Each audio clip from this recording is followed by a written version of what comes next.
Welcome back at 6:15. New on News 4 at 6, smartphone thefts are way up. That's right. A just-released Consumer Reports survey says the number of stolen phones nearly doubled last year to 3.1 million. So we did the math. That is one cell phone stolen every 10 seconds.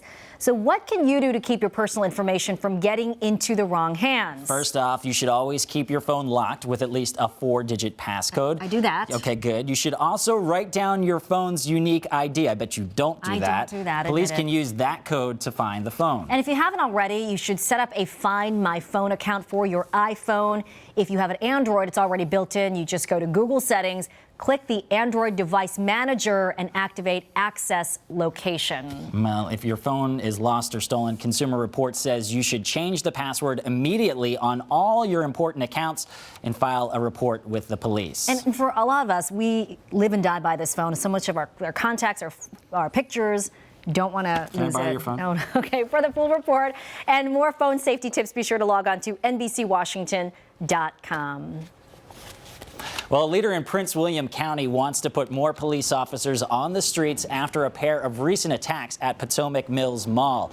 A woman told police 2 men targeted her Tuesday night. She was in the JCPenney parking lot when the men came up from behind, grabbed her purse, and took off. Last month, a man attacked an employee leaving the mall. She managed to get away. Another mall employee says she's created her own safety plan. I wait for somebody else to drive up, and I go in with somebody else. I don't get out my car by myself. The company that runs the mall told News 4 they maintain a zero-tolerance policy against crime and will continue to work with Prince William County Police and Virginia State Police as part of their security program. It is 6:17. We are following a developing story in Ukraine. 3 pro-Russian militants are dead and 13 are wounded after an attack on a National Guard base. Ukraine's interior minister says 300 men armed with Molotov cocktails attacked the base late last night. More than 60 people were arrested. Right now, Secretary of State John Kerry is in Geneva for international talks on the Ukraine crisis. Kerry is sitting down with the EU's foreign policy chief as well as the foreign ministers of Russia and Ukraine. The goal is to end the growing unrest along the Russian-Ukrainian border. The U.S. accuses Moscow of sending pro-Russian militia to take over Ukrainian government buildings. Russia denies the claim but condemns any use of force against the separatists. And right now in the Oscar Pistorius murder trial, the prosecutor is cross-examining one of the defense's forensic experts. The judge ruled that they'll take a break after today's testimony wraps up. Prosecutors say Pistorius shot and killed his girlfriend during an argument last year. He says he shot by mistake, thinking she was an intruder.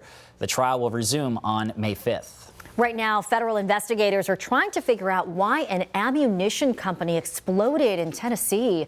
One person was killed and 3 others were seriously injured in yesterday's blast just outside of Nashville. The explosion knocked down a wall and blew a hole in the ceiling. Today marks 1 year since that deadly explosion in West Texas. You remember these images of that plant totally leveled after that explosion. 15 people were killed and 160 others hurt when the fertilizer plant blew up. Today, officials will talk about how the area has recovered over the past year and what's being done to make sure this doesn't happen again. John Edwards getting back to his roots. He'll represent a little Virginia boy and his family in a medical malpractice lawsuit. Edwards will be one of 3 lawyers representing the 4-year-old boy's parents and guardians. The kid has brain damage and other injuries. His family blames Pitt County Memorial Hospital and an emergency room doctor. Edwards was a well-known trial lawyer before becoming a politician, of course. And today, D.C. Mayor Vincent Gray will try to find hundreds of homeless families a place to live. He'll kick off the 500 Families 100 Days campaign. The goal is to find homes for 500 homeless families and do it in a little more than 3 months. Now, the mayor is hoping landlords and developers can pitch in by helping find affordable homes and apartments.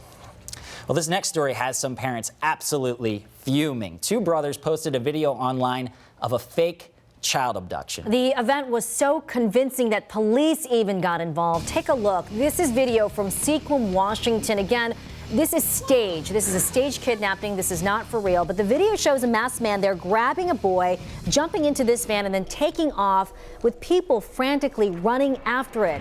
Now, the boy was not hurt. He was in on the prank. Everyone else, though, in the park was not. They called police. The brothers say the stunt was part of kidnapping awareness. The brothers say they called police beforehand, but not all the officers were notified. The brothers posted a statement underneath the video on YouTube that includes an apology to the upset onlookers and explains the clip was part of an effort to educate parents. We want to know what you think about the video. Find us on Facebook and Twitter. It's on my Facebook page. People are already saying, listen, what if parents wanted to help and tackle the so-called kidnapper? Right. He could have been injured. This could have ended really badly. We live in a day and age where anything can happen. That situation could have turned extremely bad. Bad idea altogether. Yeah. Lesson learned. Exactly. Well, chilly start to the morning this morning, and hopefully we get a little bit of warmer weather as the day goes on for your Thursday. Let's check in with Storm Team 4 meteorologist Tom Kirine. 621 weather and traffic on the ones. Tom, good morning. Yeah, another sub-freezing morning. If it's any consolation, we're not alone. This is a short-range model. Just been looking at the latest update on that, showing a big area below freezing across much of the nation, the upper Midwest into the Northeast. And yeah, we're in that too. Right now, it is at or below freezing. Frederick, Maryland now just 30 degrees. Culpeper, 30 degrees. Manassas down to 27. Nearby neighborhoods from Capitol Heights to Franconia and into Upper Marlboro, it's only around 30 degrees. And it's hovering in the upper 30s right on the Potomac and right near the bay waters. But away from the waters, it's below freezing. Another morning to protect your plants. Another big area under a freeze warning. Areas for the early growing season east of the mountains under this freeze warning until 9 o'clock this morning. By then, most areas will be above freezing. Then by noon, near 50 and mid-50s by mid-afternoon. Storm Team 4 4-day forecast, a warming trend. Tomorrow morning, above freezing.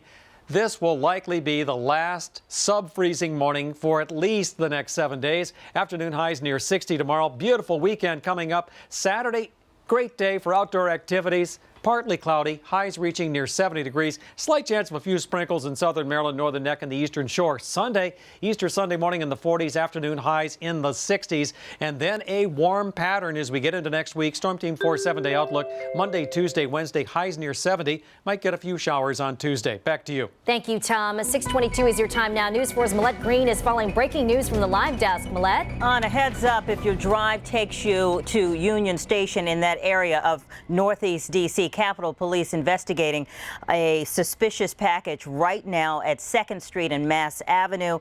Police are not telling us any details about what's going on yet, but they have closed some streets in the area, and we want you to take note of that. 2nd and D all the way up to 2nd and Columbus Circle, all blocked off to traffic right now while Capitol Police investigate what we're being told is a suspicious package. We want to toss it over to First 4 Traffic's Danella Seelock, who can tell us more about the traffic impact from all of this. Yes, you know, Millette, details are still coming in, so it is a bit sketchy, but here is the warning. Like Millette said, you got to watch out for 2nd Street and Mass Ave. You may also see closures on Mass Ave, and police are saying they are also closing local streets nearby. So heads up, give yourself extra time just in case the road you want to take is shut down. Now we're going to head back up to Maryland right now in Billsville, tracking a fatal accident. You can see this car is overturned. Police are still investigating. So Route 28, your road is shut down near 109. You can't go any further.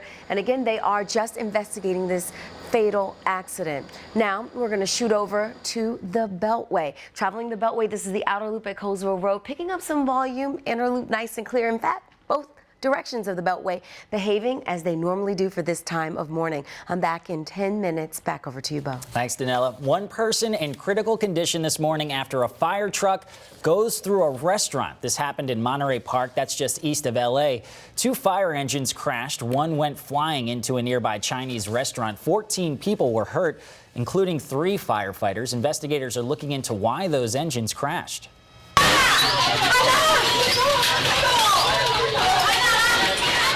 And new this morning, we're getting a look at inside the restaurant just moments after that crash. You can hear the people screaming, trying to get out. Others are jumping into action to help someone who'd become pinned underneath the truck. That is a wild story there. And here's another wild story. The family carried on a wild carriage ride in Georgia, now talking about that experience. The family was visiting from New York through the carriage ride, thought the carriage ride would be a great way to end their vacation to Savannah.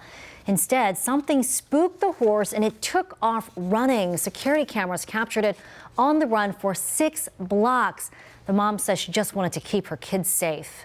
We were trying to have them stay down because then there was stuff flying off of the other cars. You could see the mirrors flying off, and it was terrible. I had my head down, so I couldn't see what was going on above, so I didn't realize how far we had gone until we had jumped out. The driver was thrown from the carriage and dragged for a while. She is now recovering. Eventually, the horse did stop when someone coaxed it over with some carrots. The kids say next time they'll just take the trolley. Glad they're okay. Yes, new this morning. The Pew Research Center just released a report on what you think technology will bring in the next half century. Listen up. Most of you are pretty pumped up. 59% say you're optimistic technology will make life better in the long term. 30% think it'll make your life worse. So how exactly will technology make your life better? Many of you had some wild imaginations, of course. Like the 81% who think doctors will make organs for you in a lab if you need a transplant. Can you imagine the medical breakthroughs? That is incredible. Or the more than half of you who think you'll have some beautiful art hanging on your wall that was made by a computer. I'm sorry, that's not art. I need someone's hand to make the creation. The creativity comes from the heart, the soul. There's computer art. Yeah, no, No. I'm not buying that. All Okay. right. Well, and almost 40% of you think that you'll be able to be teleported somewhere. Wouldn't that be fun? Around traffic? Yes. That'd be Now that nice. would, yes. 20% think you won't need Tom anymore. Now that's crazy. Come on. We'll always need Tom. We always Because we're going to be able to control the weather. Now that is something I truly Control believe the we weather? will never be able to control the You weather. are never going to beat Mother Nature. No. That's never going to be something We that will we can do. always need Tom Kieran. That's right. 6:27 now on our Thursday morning. Your child's school could suffer as kids try to make a quick buck. The problem, a Charles County security guard noticed that tipped them off to the crime. Plus, new information about the Kansas Jewish Center shooting. The agreement the shooter made that likely put him in the witness protection program years ago. And brace yourself for the cold weather as you step outside. Storm Team 4 meteorologist Tom Kieran is looking ahead to a change for your weekend. And your weather and traffic on the ones coming up at 6:31.